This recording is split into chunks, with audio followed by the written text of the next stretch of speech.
Bag, helmet, কাপড় চোপড় সব গোছানো শেষ, এখন রওনা দেবার পালা। হ্যালো এভরিওয়ান, আসসালামু আলাইকুম। জার্নি জার্নালসের পক্ষ থেকে আরও একটি ভিডিও নিয়ে আপনাদের সামনে চলে আসলাম আমরা। তো আজকে আমি আর আমার ওয়াইফ একসাথে প্ল্যান করছিলাম রাতের বেলা বাসায় এসে। তো হুটহাট করে প্ল্যান, এবং যেই প্ল্যান সেই কাজ। আমাদের দুজনের প্ল্যান হচ্ছে যে আজকে ঢাকা থেকে অনেক দূরে আমরা কোথাও যাব, যেখানে কোলাহল থেকে আসলে একটু শান্তি নিরিবিলি জায়গা পাওয়া যাবে। তো সেই প্ল্যান ওয়াইজ আমরা এখন রাত বাজে 1টা প্রায়। আমরা ব্যাগেজ রেডি করে বাইক নিয়ে মোটামুটি রেডি।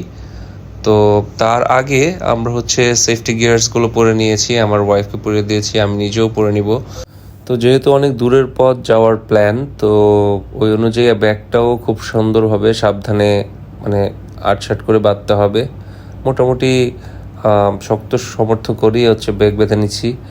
আর সবসময় যেটা খেয়াল রাখতে হবে ব্যাগ বাঁধার সময়, যেন ট্যুরের মাঝামাঝি সময় যেহেতু আমরা লং ট্যুর করছি, ব্যাগটা যেন ইমব্যালেন্স না হয়ে যায়।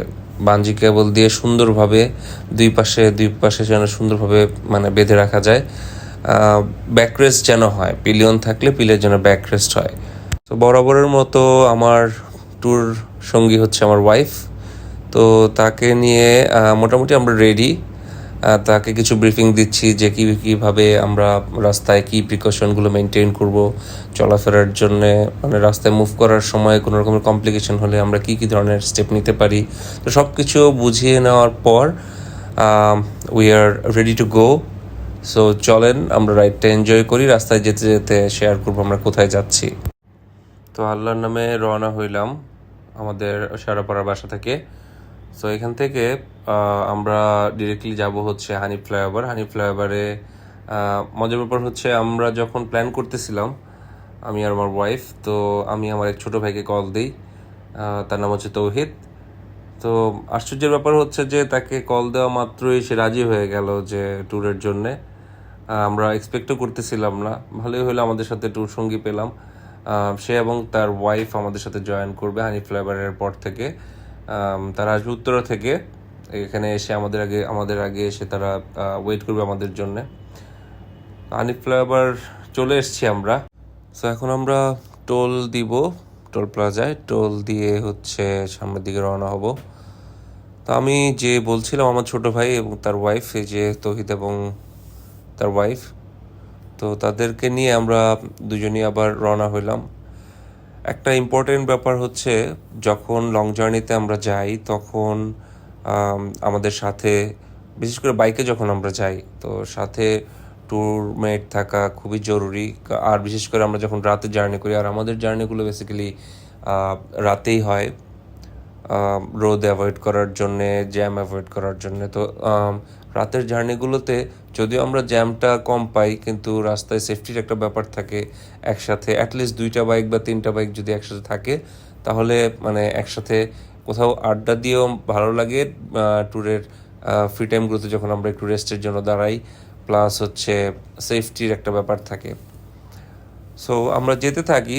চলে আসছি এখন আমরা গৌরীপুর। তো গৌরীপুর আসার পর মনে হলো যে একটু চোখে ঘুম ঘুম ভাব।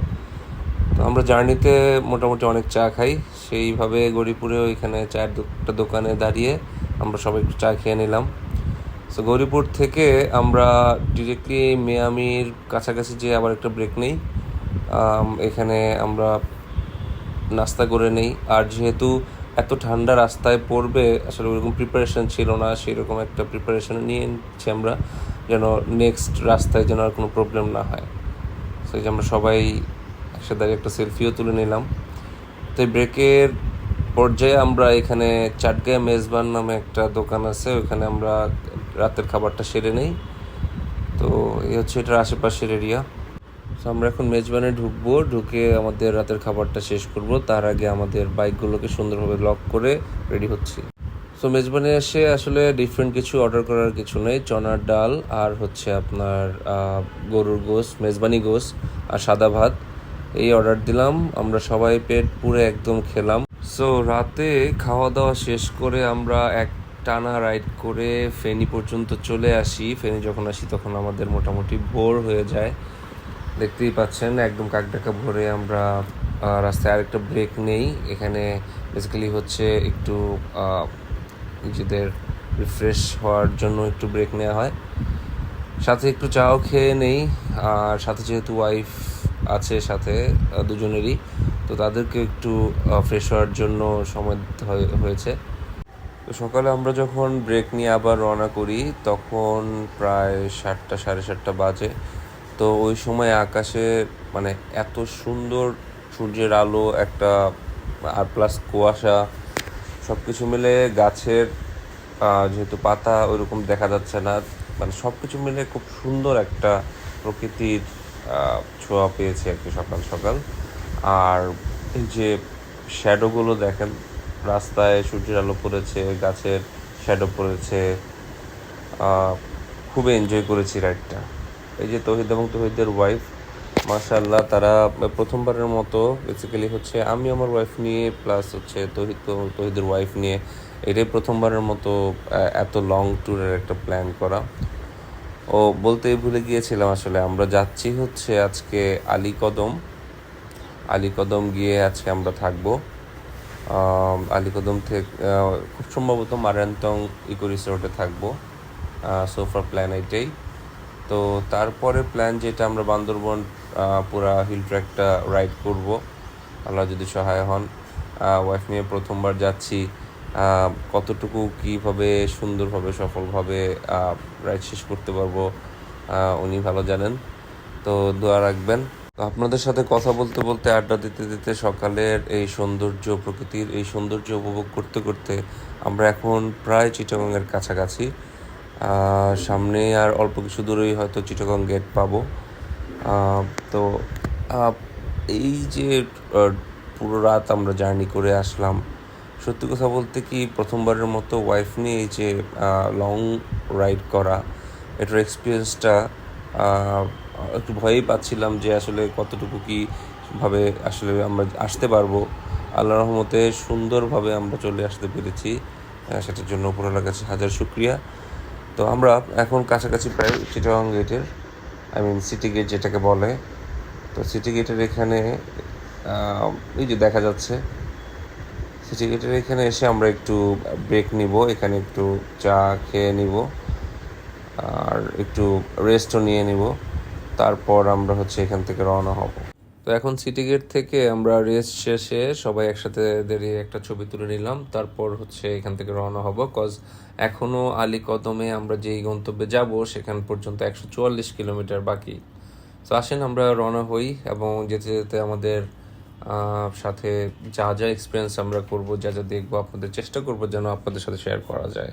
চিটাগং থেকে বান্দরবনের উদ্দেশ্যে বা আলীকদমের উদ্দেশ্যে আপনারা যখন রওনা হবেন তখন এই যে রাস্তাটা দেখবেন যে একদম বাটার স্মুথ, প্লাস হচ্ছে ছায়াঘেরা একদম সুন্দর লাইট অ্যান্ড শ্যাডোর একটা এনভায়রনমেন্ট থাকবে। তো এখন রাইড করতে করতে, ঘুরতে ঘুরতে, আপনাদের সাথে কথা বলতে বলতে, আমাদের এক্সপিরিয়েন্স শেয়ার করতে করতে আমরা এই মুহূর্তে চলে আসছি চকরিয়া। তো চকরিয়া এসে কিছুক্ষণ রেস্ট নিলাম, রেস্ট নিয়ে এখান থেকে আলীকদমের উদ্দেশ্যে আমরা রওনা হচ্ছি। তো চলেন আমরা একসাথে যাই। তো এখন যে ব্যাপারটা হয়েছে সেটা হচ্ছে যে বাবু এবং বাবুর ওয়াইফ যেহেতু প্রথমবার আমাদের সাথে এরকম রাইড করছে, প্লাস আমার ওয়াইফও আমার সাথে একসাথে আমরা এই যে কাপল রাইডটা করছি, তো তাদের নিয়ে আসলে এক্সপিরিয়েন্সটা সো ফার সো গুড। যেটা আসলে প্ল্যান করেছিলাম বা একটু ওরিড ছিলাম যে না কেমন কি হবে, তো আলটিমেটলি রাস্তায় তারা খুব ভালোই সাপোর্ট দিয়েছে এত লং একটা জার্নিতে। তো এখন যে ব্যাপারটা হচ্ছে, আপনাদের সাথে আমরা একসাথে করে আমরা যাচ্ছি হচ্ছে আলীকদমের উদ্দেশ্যে। আলীকদমে গিয়ে আমরা থাকবো হচ্ছে মারান্তং ইকো রিসোর্ট খুব সম্ভবত। তার আগে যেটা বলে নিচ্ছি সেটা হচ্ছে যে এই যে আলীকদম থেকে চকরিয়া থেকে আপনার হচ্ছে আলীকদমের যে রোড চেকপোস্ট রাখ পর্যন্ত, আপনার এই জায়গাটা অসম্ভব লেভেলের সুন্দর। আর দুই পাশে গ্রিনারি এনভায়রনমেন্ট, রাস্তাও জোস, প্লাস হচ্ছে রাস্তা বাইক রাইডের জন্য অসম্ভব জোস রাস্তা। তো এই রাস্তায় আমরা রাইড করতে করতে চলে যাব হচ্ছে আলীকদম। সেখানে গিয়ে কিছু ফর্মালিটিস আছে, তো টিল দেন আমরা চলতে থাকি। এই মুহূর্তে আমরা যেখানে আছি সেটা হচ্ছে লামা ঢুকতেই তার আগে একটা বড় ব্রিজ পড়ে।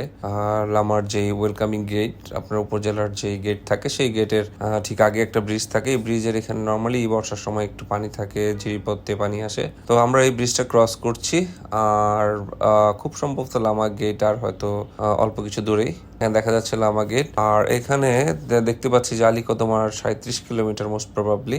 তো এই মুহূর্তে আমরা আলীকদম ক্যান্টনমেন্টের খুব কাছাকাছি। আলীকদম ক্যান্টনমেন্ট ইন সেন্স হচ্ছে আলীকদম বিজিবি ক্যাম্প, যেটা সেই ক্যাম্পের খুব কাছাকাছি চলে এসেছি।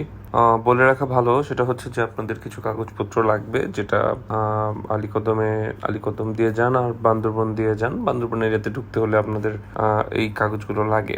সো আলীকদম পৌঁছে আপনার প্রথমে যেটা লাগবে সেটা হচ্ছে আপনার এনআইডি কার্ডের ফটোকপি। আপনি যদি সস্ত্রীক আসেন তাহলে আপনার স্ত্রী এবং আপনার বিবাহের বৈবাহিক যে সনদ, সেটা হচ্ছে কাবিননামা, সেটা সাথে রাখলে ভালো। তো এরকম আপনি 5টা চেকপোস্টে আপনার 5টা পেপার সেট দিতে হবে। সো আপনি 5টা সেট আপনি ঢাকা থেকে করে নিয়ে যেতে পারেন, বা আপনার যেখান থেকে আসবেন, অথবা আলীকদমের যে চেকপোস্ট আছে, আলীকদম চেকপোস্টের আগে একটা বাজার পরে লাস্ট যে বাজারটা, ওই বাজারে গিয়ে আপনি ফটোকপি করে নিতে পারবেন।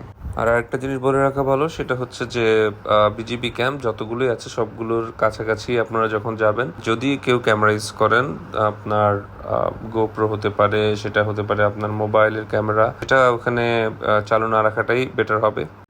চেকপোস্টের ফর্মালিটি শেষ করে আমরা এখন এই যে আলীকদমের যে ব্রিজ, সেই সাঙ্গু মাতামহিল নদীর উপর দিয়ে যে ব্রিজটা, সেই ব্রিজটা ক্রস করছি। ক্রস করেই আমরা হচ্ছে মারায়ন্তং ইকো রিসোর্টের দিকে যাব। একদম বিকেলবেলায় ঠিক আসরের পর থেকে মাগরিবের আগে সময়, যে সময়টা, এই সময়টাতে এসে আমরা পৌঁছেছি। আর হচ্ছে মানে এটা অলমোস্ট অনেক সময় লেগেছে, কারণ আমরা অনেক টাইম নিয়ে এসেছি। আর এত কষ্টের পর এই যে পৌঁছানোর পর এখানে সেই আনন্দটা সকল ক্লান্তিকে আসলে দূর করে দিয়েছে আর কি। তো চারপাশে দেখেন, এগুলো হচ্ছে তামাকের ক্ষেত। এখান থেকে হচ্ছে বিভিন্ন জায়গায় প্রসেসড করে হচ্ছে তামাক মানে বাজারজাত করা হয়।